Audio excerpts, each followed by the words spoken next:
Hey guys, in this video I want to talk to you about maintaining and even gaining distance and power as you age in the golf swing. So what happens a lot of times is people, as they get older, when you get to 40 and above, you stop gaining strength and you lose mobility. And I'm going to give you a way to maintain and even increase your mobility and strength as it pertains to the golf swing. And on top of that, it's going to improve your quality of life. So in the golf swing, we've talked about this before, in the kinematic sequence, you create power by starting from the ground up. Say you're getting 100% of your power from here to here. If you start from your torso, you're losing out on that first 100%. And we're gonna build on power as we move through the swing. So when you get to the top of the backswing, you wanna be loaded into your trail hip, your weight's gonna be in the instep. It's a loading position as you anteriorly rotate to your right side, and then you're going to explode going through. So how do we work on that?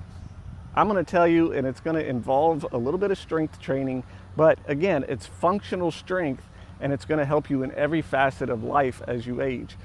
There was an article I read 15 years ago probably, called The Kettlebell Swing and It's the Fountain of Youth, and it's on dragondoor.com, and I'll put a link in the description of this video. But what you do as you get older, you lose mobility in your hips. Well, if you lose mobility in your hips for all of your life, you're going to lose it in the golf swing too. And where you start trying to make up for it is by using your upper body. Then you get out of sequence and you're not able to create the power you want. So when we go over the kettlebell swing, you'll see how it works. But in the backswing, we're trying to rotate back. You're trying to get into this right hip. You're trying to load up here so you can explode back to the ball and gain on power the way we want to.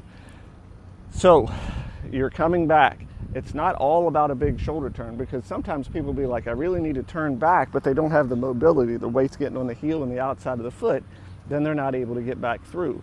When you get the kettlebell swing and you're loading the hips, you explode from the ground up. You'll see when I show you this, you're going to be able to get a lot more power by using your body. It all translates to the golf swing because you're going to use the same sequence to create that good kettlebell swing in good form in the golf swing. So when you come back, you're turning back, you're getting that shoulder turn, loading into your lower body starts the downswing. That's going to allow you to shallow out here and then drive into the ball. The more explosive you are, the more explosive the ball is. And then you're going to get better as you age. Okay, here's the kettlebell swing. I can't emphasize enough the importance of proper form when you do this. So I'm going to recommend a book to you called Enter the Kettlebell. It takes you through a progression teaching you the right way to do this move and not put yourself in danger of harming yourself.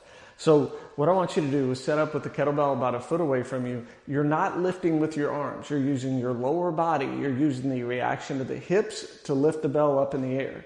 So you come down, you grab the bell. It's like a hike. You're just taking it back, and you're going to move back and up with the hips. You're really snapping your hips, getting those ground reaction forces to get the bell moving.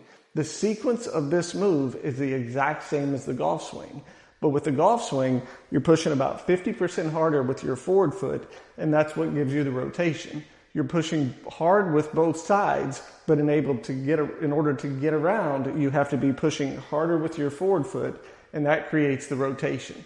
But the sequence and the ground reaction forces and the feel you get from those are exactly the same. So it's going to look like this.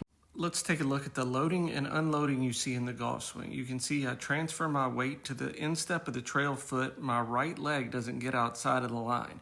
When I turn back, the shoulders turn the hips. You're not turning the hips by themselves. You're loading it in with the turn of the upper body, and that's going to get you in a position to explode on the way back through.